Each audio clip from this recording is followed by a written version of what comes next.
Le doy las gracias a los organizadores por haberse explicado en esta persona para tratar de darle los últimos avances en el manejo del traumatismo craneoencefálico, ya que, como bien lo expresaba el ponente anterior, el anestesiólogo debemos de tener mayor injerencia y mayor intervención en un paciente desde que llega al hospital hasta que es egresado, porque estamos en una época que, aunque los pacientes lleguen con un traumatismo craneoencefálico severo, hay muchas demandas en contra de todo el personal, porque los familiares siempre nos refieren que el paciente llegó vivo y ahí se murió. Entonces vamos a tratar de, conforme avance la plática, dar unas guías de lo más actualizado para el tratamiento, sobre todo del disminuir la presión intracraneal y la presión de perfusión cerebral, para que nuestros pacientes tengan un mejor pronóstico siempre y cuando se pueda. El manejo inicial de los pacientes con traumatismo craneoencefálico es vital para la sobrevida y la reducción de la discapacidad permanente en sobrevivientes, poniendo principal énfasis en reducir la presión intracraneal y mejorar la presión de perfusión. Esto tenemos que tener en cuenta que hay dos tipos de lesiones, que es la lesión primaria, que es lo que ocurre en el mismo evento cuando sufrió el trauma el paciente, y el evento secundario, lesión secundaria, como ya lo comentaban, la hipoxia, el edema, la hemorragia y la muerte durante el traslado, si es que es una comunidad muy alejada o de la ciudad llega el paciente ya con hipoxia. Nosotros debemos de encaminarnos y vamos a estar haciendo hincapié durante la plática de evitar lo más que se pueda la hipoxia cerebral, que es lo que lleva a una serie de eventos de dar radicales libres y disminuirlos y tener una protección adecuada. El TSE es la cuarta causa de muerte general y estos son datos del INEGI del 2009. Nuestra población, que es la que está más vulnerable, es de los 15 a los 29 años, o sea que nuestros jóvenes y en edad productiva es cuando más se está manifestando. ¿Y por qué se está manifestando más en estas edades? Primera, el alcoholismo en los famosos antros, que todos sabemos que los muchachos salen entre 2 y 3 de la mañana con los niveles de alcohol muy elevados, y la violencia que se está generando en toda la República Mexicana. Otra de las cosas son las lesiones deportivas, otras en los centros de trabajo. Actualmente, conforme ha ido avanzando la tecnología, la tasa de mortalidad está disminuyendo por estar siguiendo unas guías que ya están establecidas para el control de estos pacientes. Y las secuelas oscilan entre el 10 y el 90%, depende de la evaluación inicial de la escala de Glasgow, para estos pacientes. La escala de Glasgow nos marca que son 3. El TSE con 1 o moderado, y la puntuación es de 14 a 15 puntos, la mortalidad es del 9%.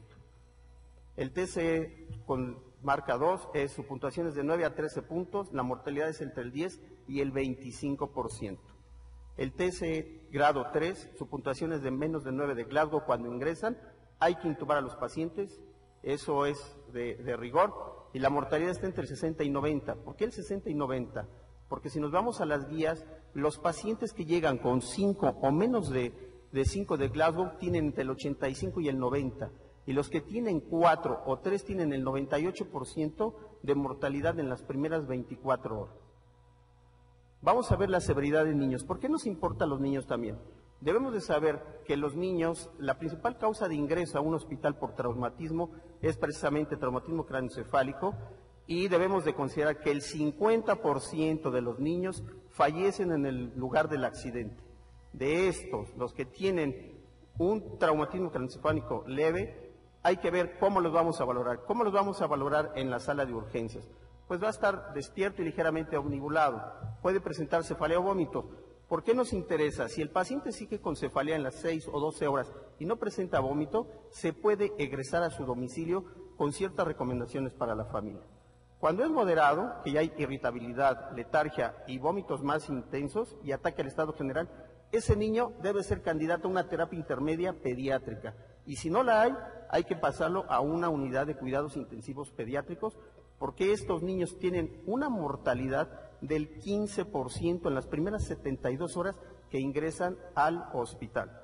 Ahora, cuando es severo, cuando la conciencia es escasa, el ataque general es nulo y no hay respuesta, este tipo de pacientes en las primeras 24 horas tienen una mortalidad del 98% sea cual fuere la atención que va a recibir, y esto yo creo que es muy importante tenerlo en cuenta porque el pronóstico es muy importante para estos niños. ¿Qué tenemos que hacer? Después de que valoramos en la sala de urgencias, tenemos que hacer primero las guías. El manejo de la vía aérea con protección cervical. Acordémonos que todo paciente que llega con un traumatismo craneoencefálico o policontundido es, hasta no demostrar lo contrario, tiene una lesión cervical. ¿Y cómo lo vamos a proteger? ¿Y cómo nos vamos a proteger nosotros? Con un collarín, ya sea que nosotros ahora en las unidades de alta especialidad tenemos una área específica para recibir a estos pacientes. Aunque todo el demás personal está capacitado, nosotros son los primeros que llamamos a la unidad de choque y somos los que tenemos que empezar a marcar las directrices. ¿Por qué? Porque hay mucha gente que está siendo en capacitación en medicina de urgencias, que son residentes. No por ser residente quiere decir que no tenga uno ciertas aptitudes, pero no tienen experiencia en este tipo de pacientes como la tienen algunas personas que tenemos algún tiempo manejando a estos pacientes en la unidad de choque cuando llegan ya sea a la unidad de Lomas Verdes, a un JOCO o un hospital especializado. ¿Qué se sugiere? Que si el paciente tiene una lesión tóraco-abdominal aparte de un traumatismo craneoencefálico, debemos de recordar que primero se tiene que atender la lesión tóraco-abdominal y más si está sangrando, y después nos enfocamos al problema de trauma craneoencefálico.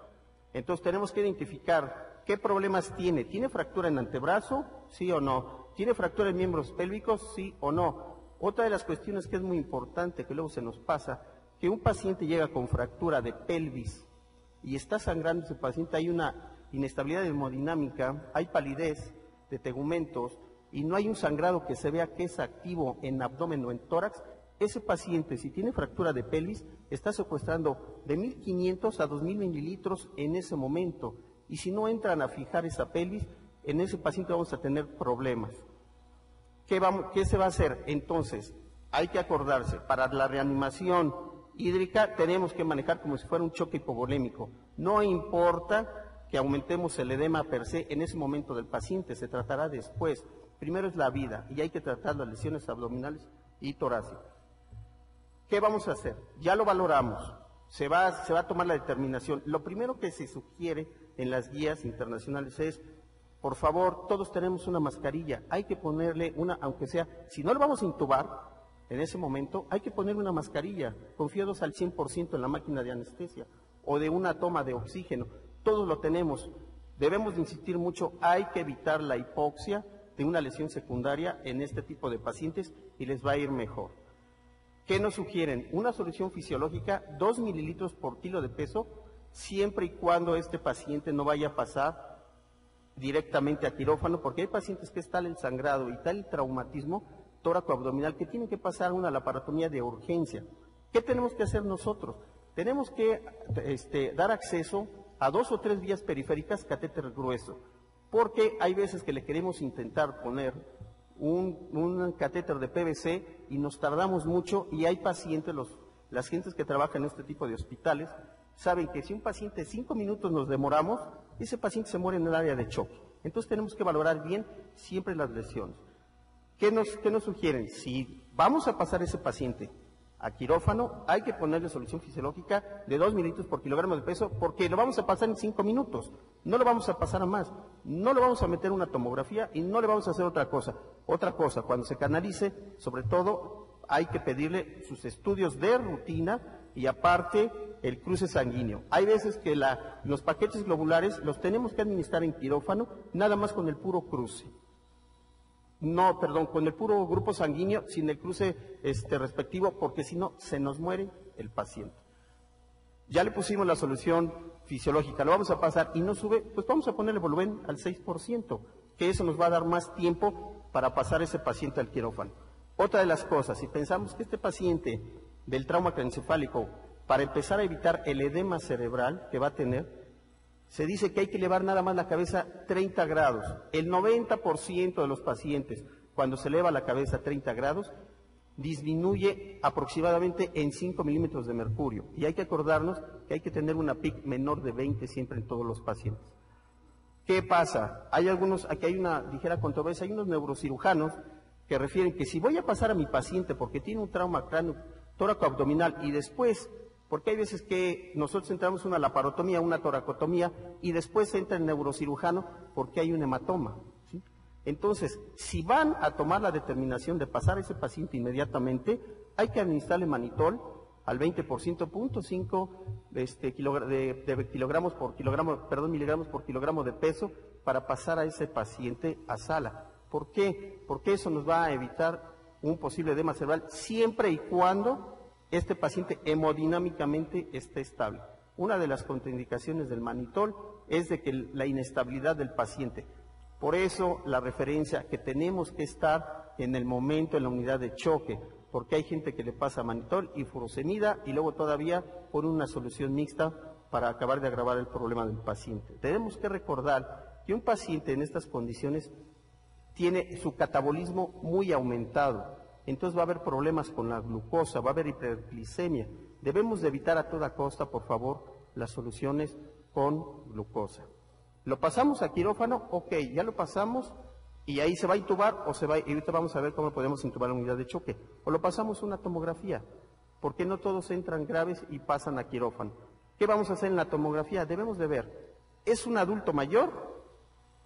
¿Es un paciente joven o es un niño?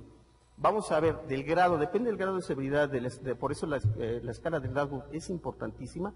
Vamos a determinar qué vamos a administrar en la tomografía, porque hay veces que también el paciente, si es un grado 3, hay que intubarlo antes de entrar a la tomografía. Entonces ese paciente ya va a estar hiperventilado y va a tener algunas maniobras que nosotros vamos a dar. Si tiene entre el 1 y el 2, podemos hacer una sedación para saber darle tiempo a las personas a determinar el criterio. Lo vamos a pasar porque tiene un hematoma quirúrgico, porque no todos los hematomas son quirúrgicos, sí o no. ¿Tiene puro edema cerebral, sí o no? Si está en condiciones el paciente, lo que nosotros sugerimos es administrar midazolam en una dosis de 20 a 30 microgramos por kilo de peso, y si es un niño y el niño con eso hay veces que no está ventilando bien, pero no se queda quieto para hacer la tomografía, nosotros, si no hay ninguna alteración hemodinâmica, le damos 1 miligramo por kilo de peso de tiopental sódico. Y con eso casi todos nuestros niños se van bien. En caso de una persona mayor, nosotros hemos visto que les va mejor con el diazepam para sedarlos que con el midazolam. El midazolam hemos visto que a los pacientes mayores les da mayores periodos de apnea. Y el diazepam a dosis de 20 microgramos por kilo de peso nos ha ido muy bien cuando el edema es severo. Si ha habido necesidad de intubar, nosotros optamos por el etomidato. ¿Por qué el etomidato? Porque nos da una estabilidad cardiovascular más pronunciada en los pacientes adultos y debemos de recordar que si es un paciente con un traumatismo craneoencefálico grado 3, no lo vamos a poder interrogar. Debemos de considerar que es un paciente con estómago lleno y la mayoría de nuestros pacientes mayores de 60 años o son hipertensos o son diabéticos. Entonces debemos de cuidar eso y nosotros no lo sabemos. ¿Qué le vamos a pedir? Ya lo pasamos a quirófano. ¿Qué le pedimos en el área de choque? Pues determinación de gases sanguíneos arteriales. ¿Por qué? Debemos de saber la oxigenación, debe de estar bien oxigenado nuestro paciente y nuestras presiones deben ser arriba de 90 milímetros de mercurio. La biometría. Vamos a ver, la biometría es muy importante, lo vamos a ver en los artículos posteriores. En el 2010 se hizo una revisión muy buena con este tipo de pacientes y vamos a ver que de 10 gramos por decilitro hay que empezar a transfundir a nuestros pacientes. Electrolitos séricos. Las soluciones que están en boga nos marcan que hay que tener muy cuidado con el sodio y con el potasio en este tipo de pacientes porque son soluciones hipertónicas, aún así, aunque utilicemos manitol. La química sanguínea, vuelvo a lo mismo. Si el paciente está muy hiperglicémico o es un paciente adulto que es diabético y está descompensado y aparte la respuesta metabólica al trauma aumenta y recordamos que es un estado hipercatabólico, ese paciente va a tener problemas de glucosa. Debemos de si podemos utilizar la insulina, la debemos de utilizar sin miedo alguno.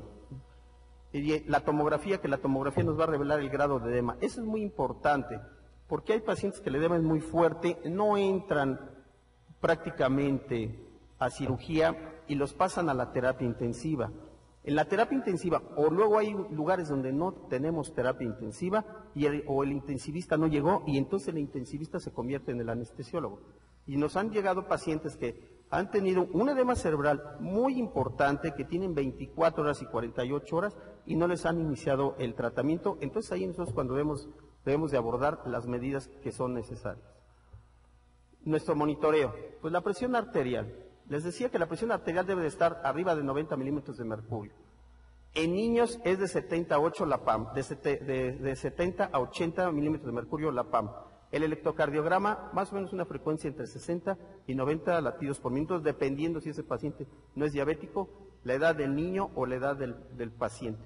La diuresis, debemos de esperar, de ser conscientes de que muchas veces ponemos la sonda o alguien pone la sonda y queremos que drene. No, hay que ser pacientes, hay que esperarse unos 15 a 20 minutos para ver cuál es la cantidad de uresis que tiene ese paciente. La capnografía, vamos a ver que la capnografía es muy importante porque debemos de tener parámetros entre 25 y 30 milímetros de mercurio cuando hacemos una reanimación en la unidad de choque. Después tenemos que tener un parámetro menor a 35 milímetros de mercurio. La PVC nos dice que debemos de manejar todo el tiempo, aunque estemos en quirófano, fuera de quirófano y cuando esté en terapia, aproximadamente una media de 10 milímetros. La presión en cuña, también que hay que ver que se toma, que se puede poner un catéter de Swan-Ganz, en algunos lugares se puede instalar, en otros no, pero en los que se puede instalar hay que ver dos cosas. Una, ¿se instala rápido o no se instala rápido? La gravedad del paciente nos da tiempo a tener que nos instalen un catéter de Swan-Ganz o no, o luego la complejidad de la técnica. Entonces, la presión en cuña, si tenemos la suerte de tenerla, de monitorizarlo, debe estar aproximadamente entre 12 y 15 milímetros. La saturación de oxígeno de la vena yugular, se coloca un catéter en el bulbo de la vena yugular y se dice que los valores normales deben de ser del 65% de la PVC, de la saturación de oxígeno de la PVC que obtengamos. ¿Cómo vamos a hacerlo? La inducción. Vamos a evaluar la vía aérea. Tenemos problemas, dificultades porque es un paciente muy obeso, es un paciente con una micrognatia muy importante. Acordémonos que siempre podemos tener intubación de secuencia rápida. Tenemos dos opciones. Si este paciente está en quirófano, nos va a dar el tiempo de, en lo que preparamos los medicamentos, que no se olvide la dosis de cebamiento. Nosotros usamos el becuronio porque tiene una estabilidad cardiovascular muy buena, actúa nada más sobre el seno auricular y da una bradicardia muy mínima, no representativa clínicamente y nos ha ido muy bien con los pacientes. ¿Qué les ponemos? 20 microgramos por kilo de peso. ¿Cómo lo hacemos? Pues todos hemos estado en un quirófano cuando vamos a empezar. Le cargamos la dosis, se la administramos al paciente, en lo que cargamos todos los demás medicamentos que nosotros queremos y ya va a estar lista esa dosis de cebamiento para una inducción de secuencia rápida. En la dosis del narcótico nosotros usamos de a 2 microgramos por kilo de peso, sobre todo cuando es en niños, porque nosotros hemos visto que en niños pequeños hay gente que le pone de 6 microgramos por kilo de peso y hemos tenido problemas de tórax leñoso. Cuidado, yo creo que debemos de ver, cada paciente hay que individualizarlos y si nos va a dar tiempo de cargar los medicamentos o hay que intubar rápido al paciente. Nosotros hemos administrado lidocaína, 1 miligramo por kilo de peso, 90 segundos antes de iniciar la intubación, porque eso nos da una estabilidad cardiovascular muy buena para los pacientes. Ahora, acordémonos que nosotros para una intubación de secuencia rápida y evitar fasciculaciones y evitar que la presión intracraneal se despegue, podemos utilizar también la succinilcolina. No la dejemos en el olvido. Hay que, si se puede y están las condiciones adecuadas para una intubación de secuencia rápida, nosotros recomendamos la succinilcolina de a 1 miligramo por kilo de peso, teniendo en cuenta siempre el cuidado que estos pacientes, si no nos responden, hay la capacidad de tener estómago lleno y los problemas de la regurgitación, el vómito y todo lo posterior, ¿sí? Es muy especial la condición de la succinilcolina. Las benzodiazepinas, pues tienen varias propiedades que todos conocemos, son hipnóticas, amnésicas, sedantes y disminuyen el consumo metabólico de oxígeno y el flujo sanguíneo cerebral en forma muy leve. La característica que tienen muy especial es que conservan la reactividad al CO2. Nosotros, ¿qué estamos viendo? El midazolam, dependiendo, si va a ser dosis para sedar a un paciente en una tomografía, podemos utilizar de 40 a 50 microgramos por kilo de peso. Si vamos a inducir a un paciente, podemos evitar el inductor propiamente dicho y le podemos pasar de 200 microgramos por kilo de peso. En estos pacientes debemos de ver, ojo, disminuye en las arterias pulmonares importantemente y el retorno venoso. Debemos de tener cuidado en un paciente que esté hemodinámicamente estable. ¿Nosotros qué recomendamos? El diazepam.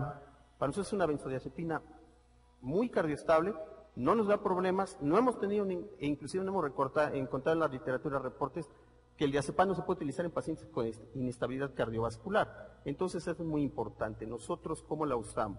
La usamos de a 30 microgramos por kilo de peso si vamos a sedar a un paciente mayor en la TAC. Y si no, la podemos utilizar a 200 microgramos por kilo de peso como inductor. Hasta ahorita no hemos tenido ningún problema de inestabilidad hemodinámica cuando hemos intubado a un paciente adulto con el diazepam. Pero ¿qué también que tenemos que valorar si le vamos a administrar diazepam? Debemos saber nosotros estar conscientes. Ese paciente tiene, por medio del ATAC, un edema muy fuerte, lo van a operar porque tiene un hematoma. El sitio del hematoma es muy importante, no tanto la cantidad que le vayan a drenar del sangrado. Ese paciente, nosotros sabemos que no lo vamos a extubar luego, utilicemos el diazepam, es una muy buena benzodiazepina. Los narcóticos se hablan de todos son buenos, no hemos encontrado ninguna contraindicación absoluta. Los que nosotros manejamos en el hospital de Lomas Verdes es el fentanil y el sulfentanil a las dosis recomendadas. El fentanil, ¿por qué lo usamos con mayor frecuencia? ¿Por qué? Porque es el que hay en casi todas las unidades y está de 2 a 6 microgramos por kilo de peso, y ese tiene la ventaja que está indicado para anestesia general balanceada o para una anestesia endovenosa total, porque hay gente que también nos gusta o le gusta hacer una anestesia endovenosa total. El sulfentanil, pues nosotros lo utilizamos a dosis de 250 microgramos, de 0.25 a 1 microgramo por kilo de peso, y su mantenimiento es de 1.5 en infusión. Hemos encontrado que tiene muy buena estabilidad hemodinámica y una buena estabilidad en el cerebro. ¿Qué otra cosa? El mantenimiento. ¿Cómo vamos a estar en mantenimiento? ¿Qué vamos a inducir ya si quitamos las benzodiazepinas? Pues tenemos que el tiopental yo creo que es uno de los mejores neuroprotectores que hay. ¿Cómo lo vamos a utilizar? Pues nosotros lo utilizamos de 6 a 8 miligramos por kilo de peso y es el barbitúrico de elección. Pero, ojo, tenemos que tener en consideración que no sea un paciente que tenga inestabilidad hemodinámica y esté en estado de choque. Eso es muy importante. Otra alternativa que tenemos es el etomidato. El etomidato, pues disminuye el flujo sanguíneo cerebral hasta en un 36% y el consumo metabólico de oxígeno hasta un 50%. ¿Cómo lo administramos nosotros? Lo administramos lentamente para evitar las mioclonías, que eso podría darnos, si el paciente tiene estómago lleno, a dar una regurgitación o una broncoaspiración.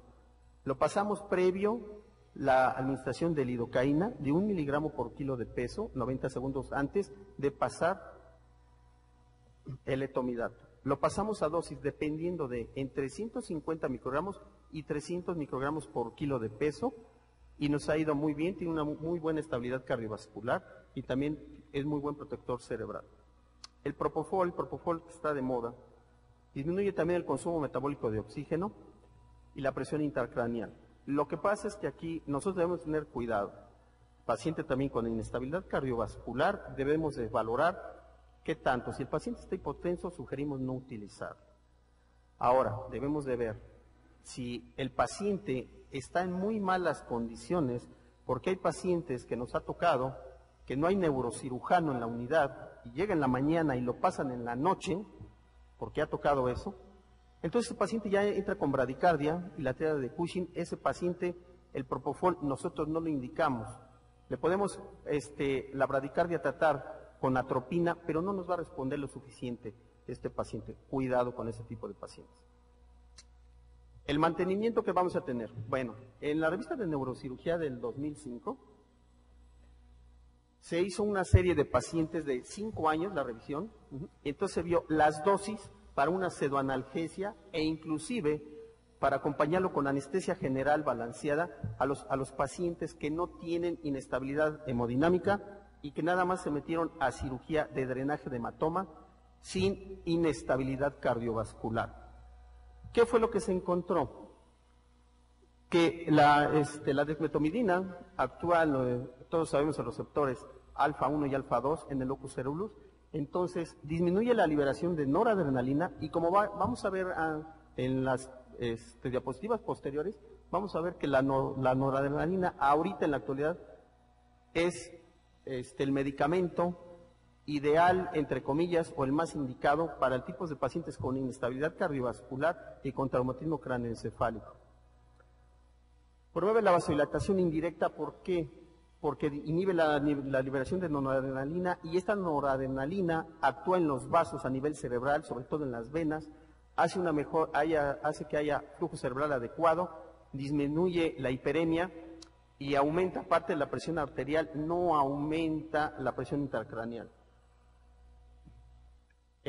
Aquí se encontró en el estudio que la disminución del flujo sanguíneo cerebral de la dexmedetomidina es de 0.5 a 2 microgramos por kilo de peso. Se estudiaron varios años y se vio que las dosis mayores de esto afectan considerablemente el flujo sanguíneo cerebral de los pacientes, porque entre más alta la dosis, es mayor la inhibición de noradrenalina, y reitero, ahorita vamos a ver la noradrenalina contra la dopamina en un estudio muy serio que se hizo, y se prefiere la noradrenalina.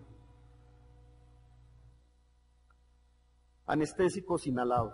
El alotano pues ya casi en muchos lugares no lo hay, pero en algunos lugares no hay otra cosa más que alotano y sevoflurano. Debemos de considerar que el alotano tiene su 80% en la vía pulmonar y el resto por vía hepática, pero ¿qué es lo que pasaba? Pues hay alteración en las enzimas. Podemos tener hepatitis posalotano y más, acordémonos que las hepatitis posalotano se dieron en pacientes que estuvieron todo el tiempo hipotensos en las cirugías y no precisamente era una idiosincrasia del medicamento, sino se confirmaban las dos cosas, el alotano y la hipotensión sostenida. Y si más estamos en un paciente que tiene una presión intracraneal elevada y tenemos una laparotomía, la vasodilatación que va a causar y los efectos deleterios son muy importantes. También debemos tener en cuenta que el alotano se acumula en la grasa y ahora la población cambió. Antes, cuando yo era residente, cuando veíamos un paciente con sobrepeso, decíamos, híjole, me va a tocar uno con sobrepeso. Y ahora es al revés, creo. Nosotros todos nos enfrentamos al sobrepeso en los pacientes y creo que todos estamos aquí de acuerdo en que cuando nos toca un paciente muy delgadito, decimos qué bueno, ¿no? Pero ya se está invirtiendo la relación, ¿sí? Bueno. El isoflurano es un potente depresor metabólico, es muy bueno para estos tipos de pacientes y reduce mucho el consumo metabólico de oxígeno en un MAC de 2. El sevoflurano, pues tiene efectos similares al isoflurano, de hecho todos los halogenados tienen efectos, los comparan con el isoflurano, que es el de elección para este tipo de pacientes. El sevoflurano mantiene la autorregulación cerebral, pero debemos de tener en cuenta que luego nuestros pacientes, cuando nada más es un edema, o son hipertensos y están descontrolados, o un drenaje de hematoma, están hipertensos durante la cirugía por más medicamento, por más fentanés que le pongamos, luego le tenemos que poner dexmedetomidina si está de acuerdo, o si la hay en la unidad, que nosotros lo recomendamos. Entonces el paciente está hipertenso, y usamos concentraciones muy altas y nunca logramos bajarle la presión a ese paciente. ¿Cuál es la única desventaja que le encuentran al sevoflurano? Pues que su metabolito puede ser altamente nocivo para este tipo de pacientes y tenemos que tener cuidado en pacientes con insuficiencia renal. El desflurano prácticamente nada más cambia un ion fluoruro por el isoflurano, entonces es prácticamente lo mismo, nada más que aquí hay que recordar que el desflurano es el que nos da un más rápido despertar de los pacientes. Su MAC es más alto y debemos también de tener en consideración. La desventaja del desflurano, entre comillas, al sevoflurano es que en niños no podemos utilizar desflurano. La purgencia es más elevada y nos puede hacer un broncoespasmo. El sevorano podemos inducir a un niño, aunque sea con mascarilla, y no tenemos problemas por la purgencia.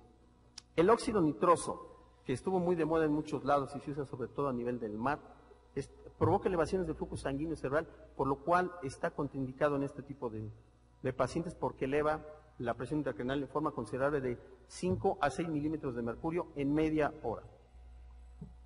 El xenón. Vamos a estar ahora en unas épocas que esperemos que tengamos todos en los hospitales, los nuevos medicamentos y tener el acceso a toda la tecnología. Aunque ahorita no lo tenemos, pero el xenón es un gas inhalado que es hemodinámicamente muy estable, su CAM es del 0.71, tiene un efecto analgésico y anestésico importante, aumenta el flujo sanguíneo cerebral. La desventaja, el costo es muy elevado y ahorita yo creo que en la República Mexicana debe haber 3 o 4 hospitales que lo tienen y que lo manejan.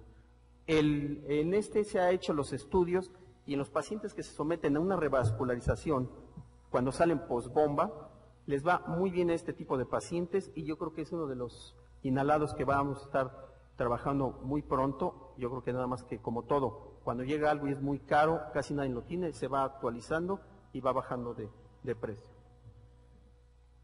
Relajantes musculares, lo que les decía, la succinilcolina per se sola aumenta la presión intracraneal y no es muy recomendable a utilizarla sola. Acordemos que todo paciente es de riesgo con estómago lleno en el paciente.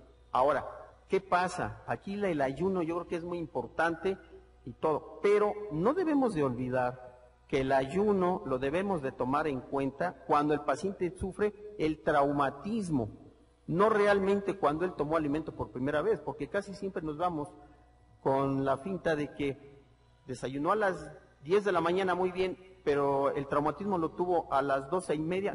No. Acordémonos que el traumatismo es muy importante, hay una secreción importante de catecolaminas, hipercatabolismo. Entonces, desde esa hora nosotros contamos el ayuno, porque luego ha sucedido que los anestesiólogos han tenido problemas por broncoaspiración y dicen, es que el paciente tenía tantas horas de ayuno. No, acordemos que es importante el ayuno tomarlo en cuenta cuando es la hora del accidente para nuestra seguridad, porque comentaba, estamos en una época de demandas que a todo mundo nos quieren demandar porque vemos feo al paciente. El becuronio tiene efecto sobre la presión intracraneal, es de los más usados que nosotros utilizamos en el hospital y lo usamos a la dosis normal de 80 a 100 microgramos por kilo de peso y a los pacientes les va muy bien. El atracurio, el metabolito de la eudanosina es muy satanizado y hasta ahorita en las referencias que hemos encontrado puede tener subclínicamente algunos efectos en el metabolismo cerebral, pero hasta ahorita no hemos encontrado bibliografía que apoye un artículo que tenga una estadística importante o válida donde no se puede utilizar en los pacientes que tienen alteraciones cerebrales. Otra de las cosas que sí tenemos que tener en cuenta con el atracurio es la vasodilatación importante que causa y el rash. Entonces debemos de seleccionar bien el tipo de pacientes. Nosotros consideramos que si es un paciente con un hematoma que va a entrar, que tiene un Glasgow de 13, 14 o 15, si no hay contraindicación y ustedes lo pueden elegir, adelante. El cisatracurio, ese todavía tiene menos efectos, es más cardiovascular y prácticamente el eudanosino casi no se excreta por ese relajante muscular y sus dosis de 100 a 150 microgramos de kilo de peso, nosotros hemos visto que les va muy bien. Ahora, aquí, pues sabemos que no hay ningún relajante ideal ni un inductor ideal, debemos de personalizar a cada tipo de paciente. El cisatracurio, ¿por qué nosotros no lo utilizamos muy frecuente en este tipo de pacientes? Porque en lo que nosotros lo intubamos en sala, lavan al paciente, se instala al instrumentista, nosotros nos instalamos, el neurocirujano abre, pasó 1 hora, cuando así lo permite la cirugía. Entonces ya se habrá metabolizado este medicamento. Si tenemos otros a la mano, lo podemos usar. El rocuronio lo podemos utilizar también para una intubación de secuencia rápida, porque ya sabemos que la dosis de 95 es de 900 a 1 miligramo por kilo de peso. Y es el único relajante no despolarizante que tenemos que administrar primero el inductor y luego el rocuronio y nos da una excelente relajación de 900 microgramos de kilo de peso a 1 miligramo de kilo de peso. A los 90 segundos podemos intubar bien a un paciente sin problemas. Cardiovascularmente es muy estable y no tiene liberación de histamina. Podría venir supliendo, entre comillas, a la succinilcolina. Pero acordémonos, si es un paciente difícil de intubar, yo preferiría utilizar succinilcolina siempre y cuando estuviera indicado y ponerle un relajante no despolarizante previo a la succinilcolina, porque hay pacientes que tienen el traumatismo cráneoencefálico, pero aparte tienen un LEFOR 1, LEFOR 2 o LEFOR 3 que involucra todo lo que es la cara, la mandíbula. Entonces los pacientes son muy difíciles de intubar y nos enfrentamos a eso. Yo no quisiera ver a un paciente, a un anestesiólogo que le puso rocuronio a un paciente cuando hay una lesión craneofacial muy importante, como es el EFOR 3, y el EFOR 3 está en la literatura indicado, que ese paciente se le tiene que hacer traqueostomía, ni siquiera intentarle nosotros hacer intubación. Aquí tenemos que en la revista de Neurosurgery, en junio del 2010, estudiaron una serie de pacientes con tiopental, los relajaron con rocuronio y becuronio para ver cómo les iba, nada más fue con drenaje de hematoma y que tuvieron problemas para el edema cerebral. ¿Cómo los manejaron? ¿Sí? Una ventilación mecánica, entre una PCO2 de 30 y 35 milímetros de mercurio. Acordémonos que antes lo que hacíamos era hiperventilar a nuestro paciente, la vasoconstricción era tan importante que también hay un efecto de rebote y hay un edema cerebral muy importante. Las guías marcan entre 30 y 35 milímetros de mercurio, ni más arriba ni más abajo, para disminuir la presión intracraneal. La FIO2 arriba de 100 milímetros, como les comentaba. La inclinación de la cabeza es muy importante. Yo les decía, hay datos muy pequeños que nos pueden ayudar para el pronóstico del paciente, sobre todo en las primeras 24 horas. Una inclinación, aquí lo vieron, del 15 a 30 grados, los pacientes manejó mucho la presión intracraneal y la presión de perfusión cerebral, así como el flujo sanguíneo cerebral. No girar la cabeza más de 60 grados. Se vio en este estudio que hicieron, que fueron 5 años, un estudio retrospectivo, que cuando nosotros en la cirugía, aunque tengamos la cánula maleable para estar volteando al paciente como sea, cuando se vio que se gira más de 60 grados, hay una disminución del retorno venoso y la cánula que le pongamos al paciente va a haber disminución. Tenemos que ponernos de acuerdo con el neurocirujano en, por favor, no rotar la cabeza más de 60 grados durante el acto quirúrgico. Y si se puede, depende cómo nosotros, en qué lado pongamos la máquina y de qué lado fijemos la sonda, ¿sí? El uso de nutrición parenteral, que se inició tempranamente, les fue mejor en este estudio a los pacientes. Se dice que de 20 mililitros por kilo de peso en el primer día del posoperatorio, cuando había un edema importante en el posoperatorio, hasta subir a 2.500 calorías a los 5 días con nutrición parenteral, a los pacientes les fue mejor que los que no tuvieron nutrición parenteral, siempre y cuando han tenido un edema importante.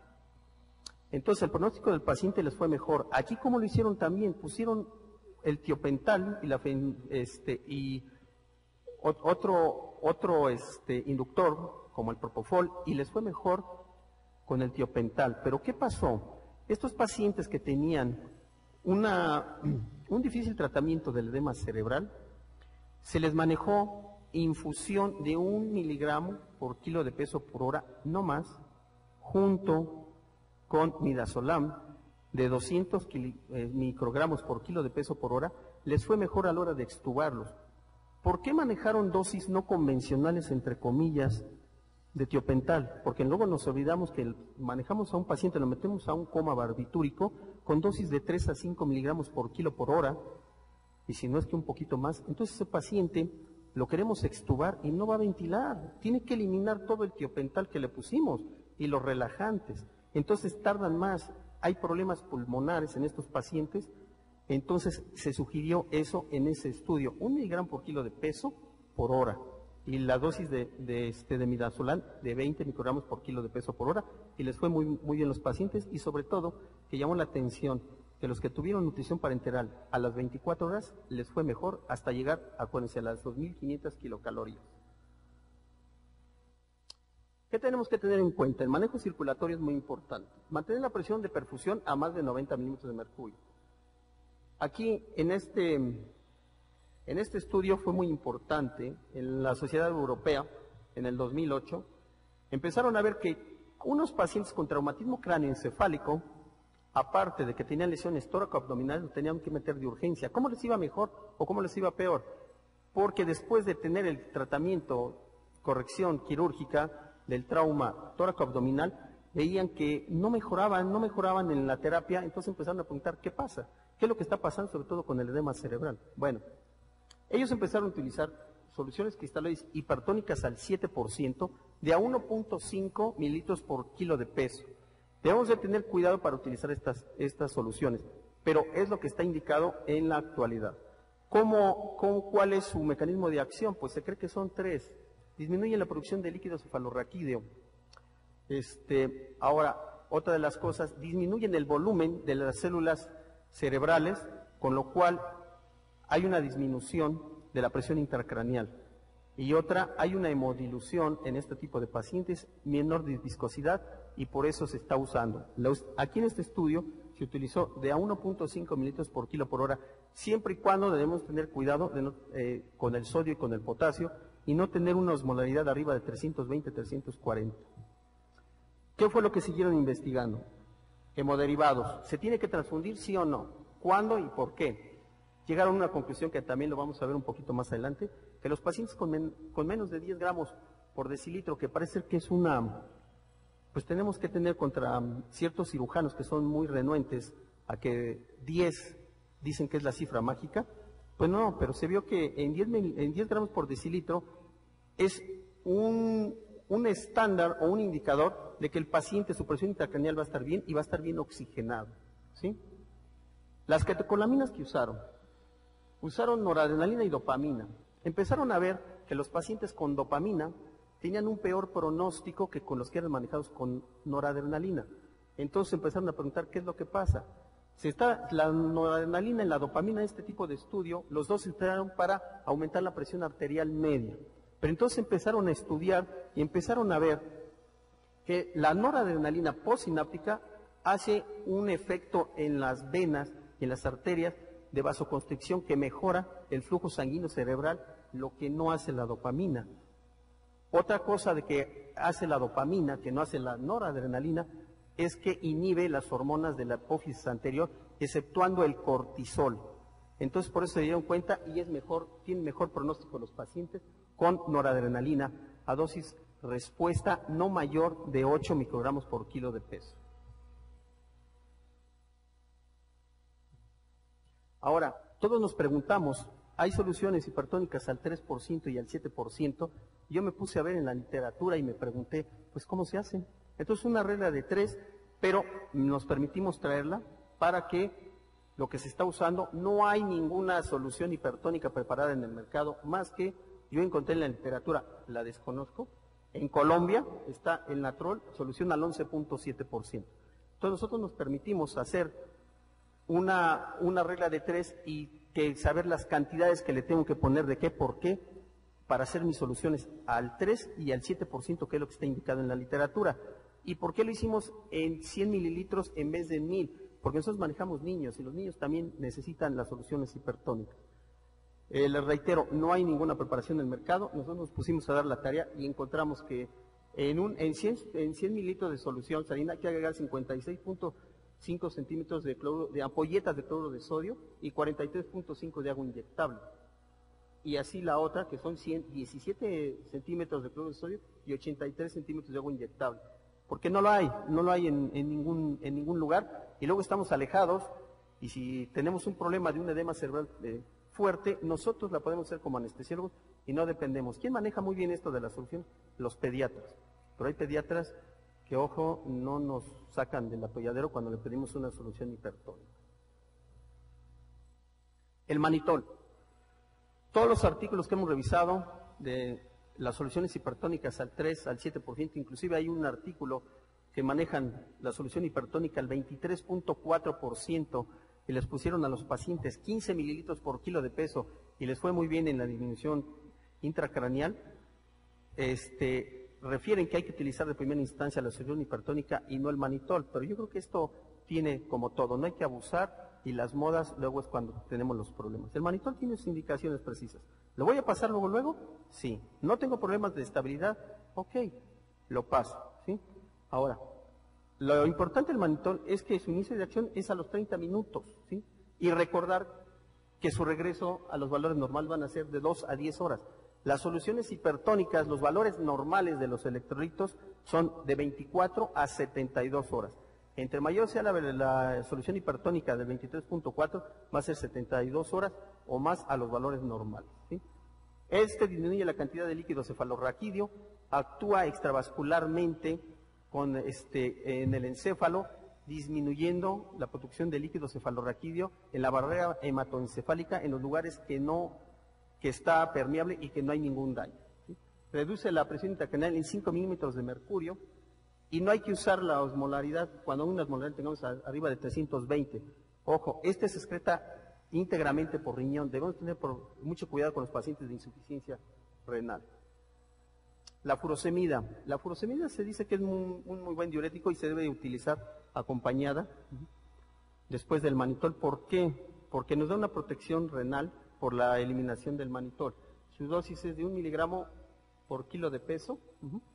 Disminuye el riesgo de edema pulmonar que nos podría dar el manitol y promueve la secreción de manitol a nivel renal. Los esteroides. Yo he visto en todas las literaturas ahorita, los esteroides están contraindicados con un paciente con trauma craneoencefálico y edema cerebral. ¿Sí? Hay unas guías del 2007 de anestesia en trauma y nos refieren que no lo debemos de poner, porque en las épocas de los 60 hay modas, repito, hay modas, entonces nos debemos de abusar. En la época de los 60 se usaba indiscriminadamente, ¿sí?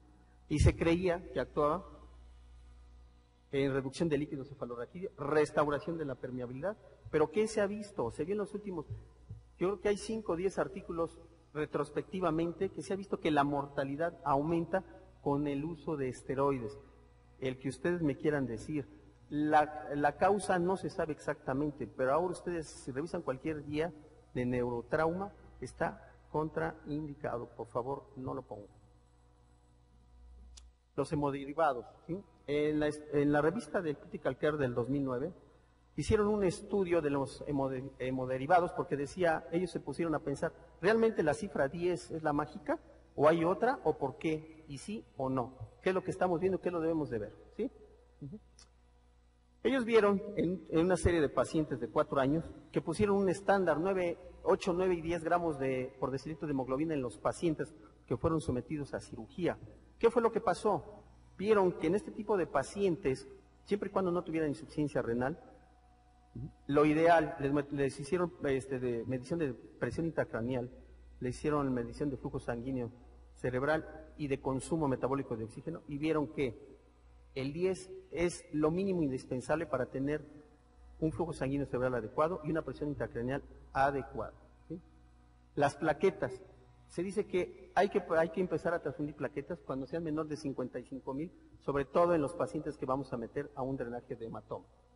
El plasma fresco y congelado luego lo usamos o lo pedimos nada más porque el paciente va a sangrar o no. Debemos tener cuidado en este tipo de pacientes. ¿Sí?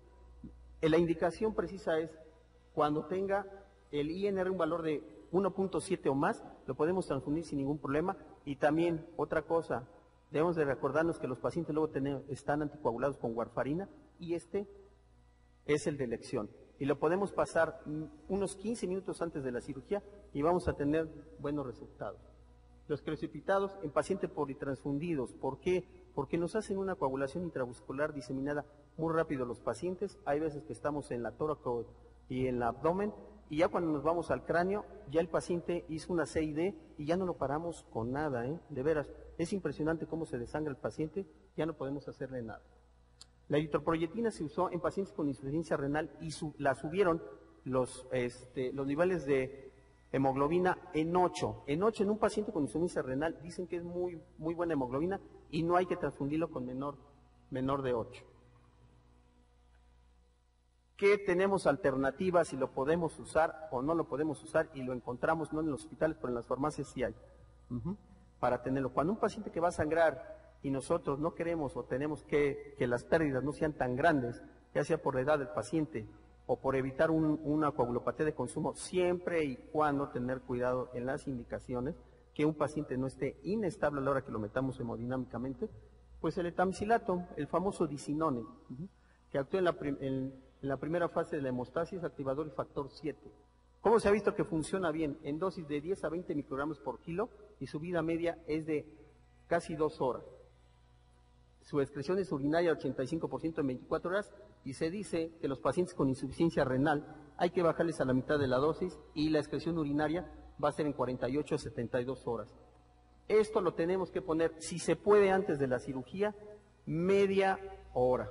en infusión, por favor, lo pueden poner y disminuye el 40-50% el sangrado transoperatorio y les va muy bien a los pacientes porque también otra de las cosas, estamos en hospitales que yo pido 4 paquetes globulares y me mandan 4, pero hay hospitales que pido 4 y me mandan 1 y hágale como quiera porque no hay más, ¿sí?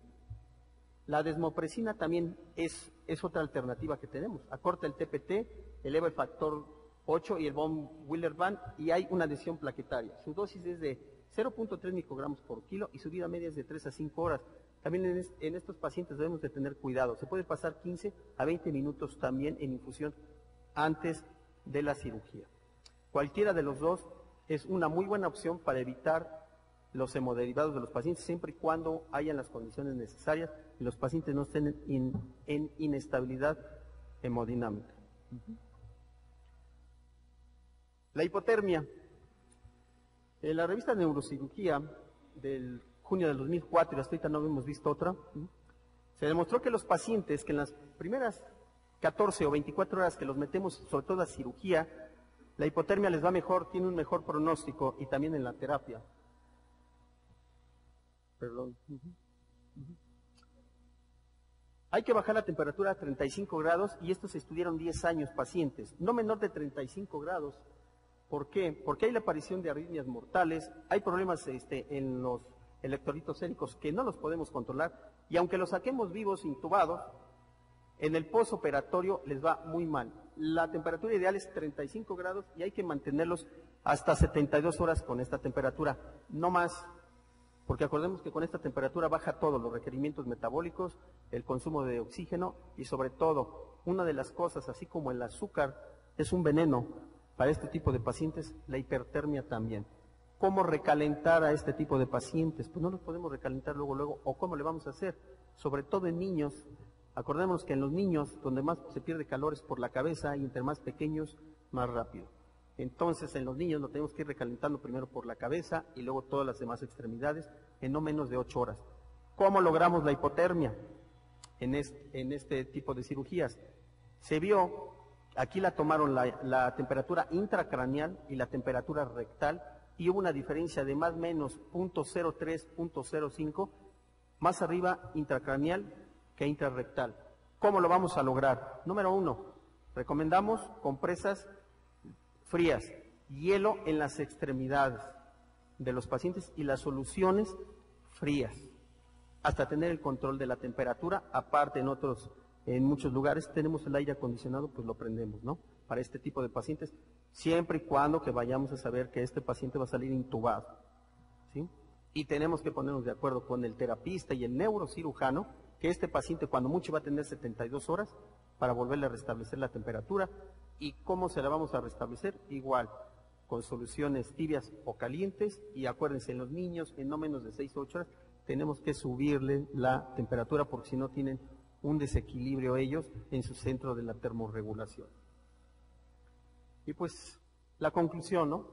El traumatismo crónico, el traumatismo craneoencefálico severo es un gran problema de salud pública, ameritando un esfuerzo intenso por parte de un equipo multidisciplinario que permita salvar vidas, así como mejorar la calidad de las mismas en los sobrevivientes. Insistimos, yo creo que el anestesiólogo cada vez tiene que estar más adentrado en lo que es un traumatismo craneoencefálico y su manejo, sobre todo lo más actual y lo que podamos nosotros realizar. Eso es todo, gracias.